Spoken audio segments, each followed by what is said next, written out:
I had been working on the Desert song exactly 3 days, and I had done nothing more than pre-record some of the song numbers when I picked up a Hollywood paper one morning and read that Kathryn Grayson and I were feuding on the set. I blew my stack.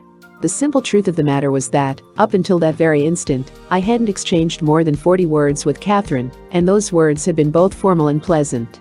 I don't know who starts these crazy rumors. My wife, Sheila, and I had met Kathryn at a party. As is usual at gatherings, where most of the guests earn their living in the entertainment field, everyone began to contribute something to the evening's fun. When Kathryn was asked to sing, she arose without any of the usual "oh, really not tonight" routine, and took her place within the curve of the grand piano. She sang One Fine Day from Madame Butterfly, and she sang the Habanera from Carmen. She brought down the house. I had seen her in pictures, and I had assumed that hers was a light, fragile voice of sweetness, flexibility, and true pitch. I discovered that her voice is a powerful instrument, equal in every respect to many of the celebrated grand opera voices. I was impressed. When Warner Brothers notified me that I was to make the Desert song, I asked if Kathryn Grayson could be borrowed from MGM. I went so far as to say that I didn't see how the picture could be made at all, unless a girl having both Kathryn's beauty and great voice could be cast as the heroine. Does that sound like stage setting for a feud? The day I'd learned that Kathryn had been loaned to the studio, I had telephoned Sheila and yelled in triumph, "How about that for good news?" So after I had read our sour publicity, I rushed to the recording studio and told Kathryn, "I want you to know that I had nothing to do with that silly story." She lifted her shoulders in a relieved sigh and then began to smile. "And I want you to know that I had nothing to do with it either. I'm glad to get that straightened out. Now let's forget it. How's that for sportsmanship?" During the ensuing 11 weeks of the Desert song shooting, I learned many other facts about Kathryn. For instance, she's one of the most efficient girls in Hollywood. She never wastes a minute. I interrupted her in the midst of making a list one afternoon and discovered that she was planning menus for her household for the following week. Not only that, she was making out a grocery list at the same time. She keeps track of such things as having the house painted, after securing bids and placing the contract with the most satisfactory bidder, having the trees on her grounds pruned and otherwise cared for, maintaining records of dental visits for the members of the family, buying birthday gifts for something like 22 relatives, and in general serving as major domo of a home, while simultaneously turning in fine performances as actress-singer. She made me feel like a lazy lug. Keeping track of a career and maintaining a full personal life at the same time would be occupation enough for anyone, but Kathryn still finds time to do things for other people. Without fuss, without letting anyone on the set become aware that she was making a series of telephone calls, Kathryn managed to spring a surprise party on the cast and crew during the late afternoon of her last day on the picture. You've never seen such a feast. In the midst of all the excitement, Kathryn disappeared. She had waited until the party was well launched, then slipped away, leaving her guests to enjoy themselves while she went home to have dinner with her little girl. Kathryn is a devoted mother. You can read her love in her facial and tonal expressions when she talks about Patty Kate. You can sense it when she discusses the weekend plans she has made for the youngsters' pleasure.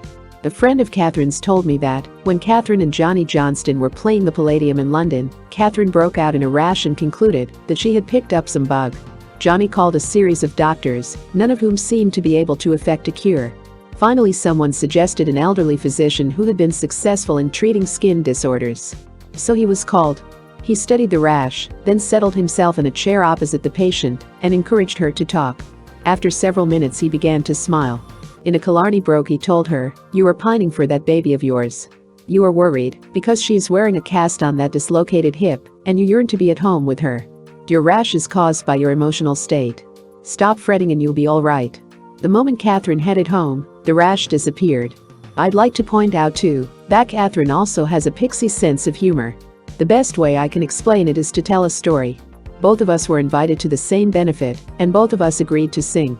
Although show people are always happy to be of assistance, sometimes these benefits drag on and on. In the wings, Kathryn and I were kidding about the fact that it was almost midnight and neither of us had been called upon. I was groaning because I had an early morning call, and I was telling her how lucky she was to have the day off.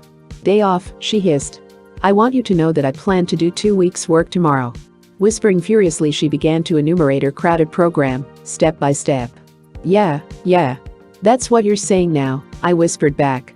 "But tomorrow morning you'll turn off that old alarm, roll over and pound the pillow until noon. I know how it goes with you glamour gals." She gave me a funny little look that said, "Bub, you've gone too far." Now comes the business," and hurried away to the program director. Opening those great brown eyes and tipping up that persuasive nose, Miss Grayson pleaded that she had to report for work at 6 the next morning, and couldn't she please do her bit now? Who could resist? Miss Grayson sang, and then went sailing past me, her pretty pan elevated in impish triumph. I didn't sing until 1 a.m. The next time we both appear at the same benefit, I'm going to appoint her my program agent. Everybody has a fault or two.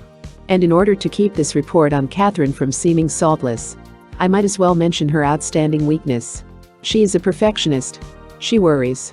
She wants to be a better singer day by day. Furthermore, she considers herself an actress in need of improvement. She studies. She rehearses.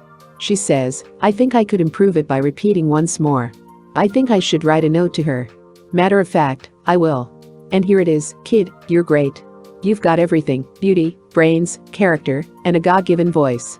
You can afford to relax and enjoy life. And you can afford to ignore any talk of feuding and fighting with your leading men. I know, I was your leading man."